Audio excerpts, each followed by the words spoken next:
Yo, salut à toi, c'est Alex de Flexing Zone. Alors aujourd'hui, on se retrouve pour un troisième podcast, du coup, de cette série qui va durer, je pense, pendant un mois. On va essayer de faire un mois, un podcast quotidien. Et là, on se retrouve pour le podcast sur DJ Snake.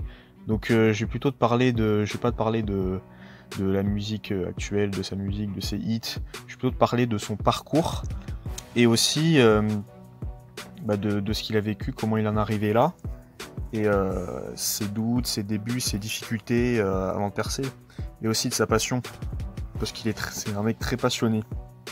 Donc déjà DJ Snake, il a 33 ans, il est né à Paris dans un milieu multiculturaliste, on va dire, et du coup aussi dans un milieu plutôt modeste. Donc c'est un DJ qui a été très inspiré par des DJ connus français comme Cut Killer et la scène dans La Haine.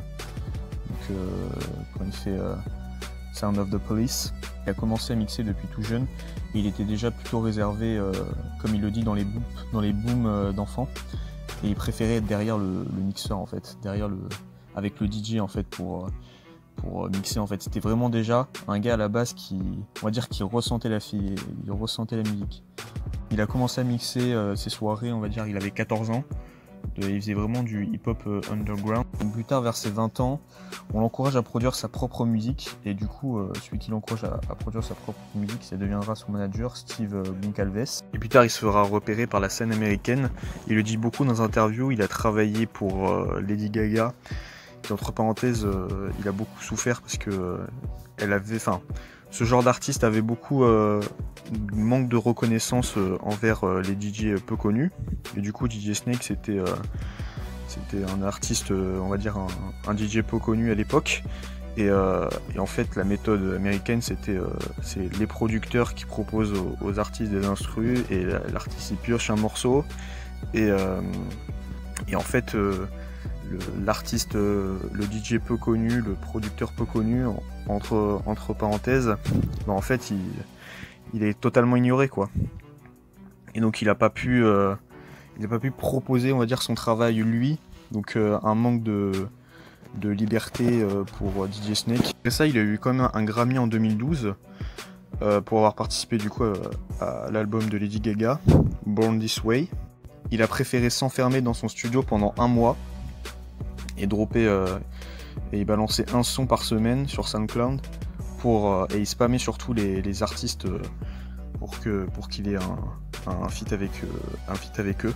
Comme il le dit à la fin dans des interviews, je mettrai le lien des interviews en description. À la toute fin, il était prêt à apprendre un taf, et finalement en fait il a percé avec le son Turn Down For What. Et même lui, il était super content, mais du coup en même temps il trouve le morceau débile parce que il a que 4 mots en fait. Après la suite tu la connais, je vais pas vraiment t'énumérer tous ces sons. Ce qu'il faut retenir de DJ Snake, et que ce que tu peux en tirer aussi toi aussi, c'est que comme il a dit déjà, il en veut pas à Lady Gaga, à l'industrie, tout ça, parce qu'en fait il a tiré des leçons de tout ça en fait. Il a appris tout ça, et ça a forgé son expérience, et ça l'a rendu plus fort entre guillemets. Et en plus surtout il a pas arrêté parce qu'il était passionné avant tout. Et donc pour conclure cette vidéo, je voudrais te faire passer le message de DJ Snake, en fait de ce qu'il a retenu en gros. Donc quand il était prêt à tout arrêter, il avait deux choix. Parce qu'il le dit souvent, mais il avait de grosses difficultés financières, il pouvait même pas payer son loyer. Et donc il avait deux choix. Donc soit il partait en dépression et il était prêt à tout arrêter, et il allait trouver un travail, entre guillemets, soit tu te relèves et tu travailles jusqu'au bout. Donc c'est Never Give Up en fait de DJ Khaled, donc jamais abandonner.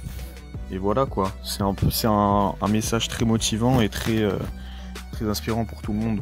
Voilà, donc j'espère que tu auras aimé ce podcast. N'hésite pas à me le faire savoir en lâchant ton com et en droppant ton plus gros pouce bleu ou ton pouce rouge si t'as pas aimé. Et on se retrouve demain pour un autre podcast. Allez, salut, ciao!